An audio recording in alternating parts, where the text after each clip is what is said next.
Yeah, it's been a very long time since I've done one of these. I hope that angle is going to work, and I also hope that my phone doesn't fall on my head.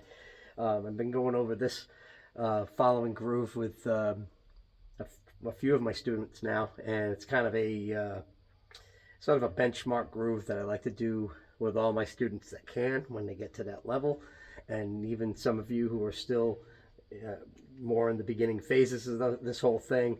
This is there are some steps here where we can at least establish kind of the foundation of what's happening in here, so that way when we start getting closer to actually being able to put it into motion, you'll again you'll have a foundation kind of ready to go.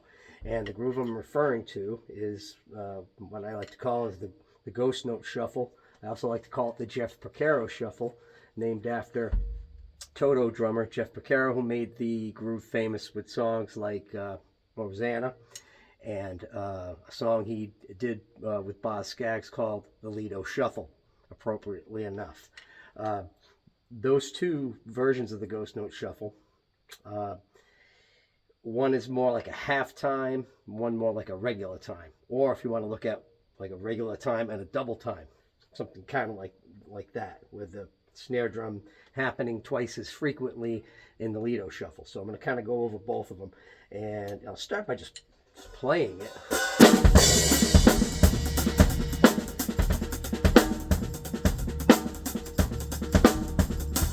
That's the groove from Rosanna, and Lido Shuffle kind of goes like this.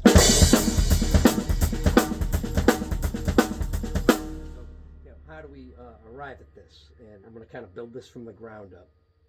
How you want to approach this if you're first learning it. The first thing you have to understand is, well, it's a shuffle, and that means your right hand, for my right-handed drummers, are basically going to be playing this. 1, 2, 3, 4. And you notice what I'm going for here is that, again, coming around to the downbeat, leaning on my downbeat, not just just 1, 2. It's the technique here. I use a little bit of like a down up molar technique style.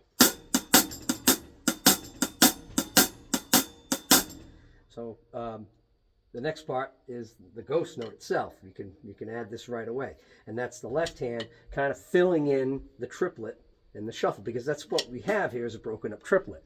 1 triplet, 2 triplets, 3 triplets, 4 triplets. So if you put the trips in there,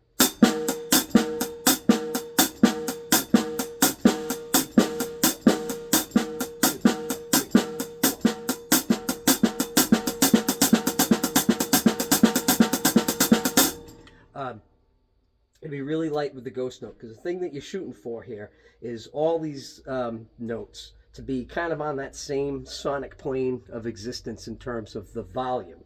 Snare drum is like the loudest instrument on your kit. The closed hi-hat is really one of the softest.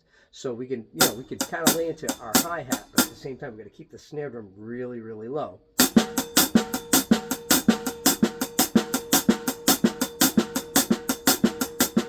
Now, the next thing we could do, there's a couple of different ways we could go with this. I think that for the more beginner drummers, this is where you might want to put a bass drum down on your downbeat after you have this happen. 1, 2, 3, 4.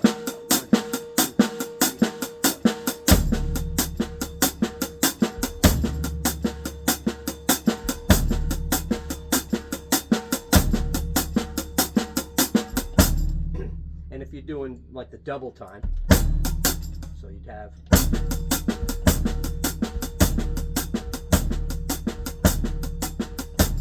And the next part that you want to add, and this kind of completes at least snare drum, hi-hat, and bass drum, getting all three going, would be the backbeat. And that's tricky because you're going to be playing a strong followed by a very light ghost note.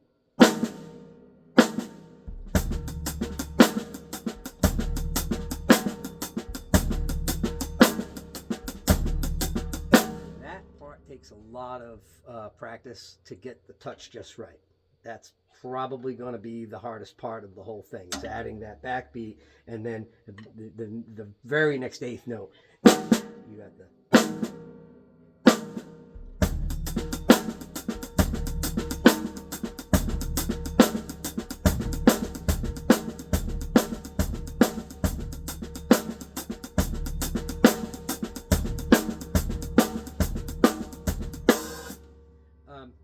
then from there, it's just about getting the bass drum to kind of change this beat and give it a different kind of feel.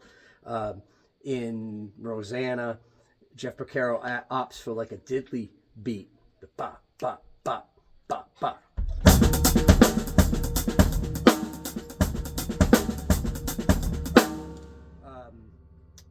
In Lido Shuffle, it's kind of a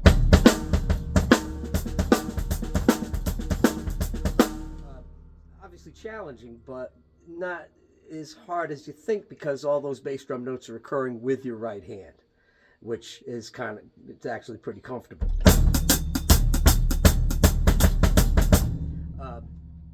Anyway, just kind of fooling around with it.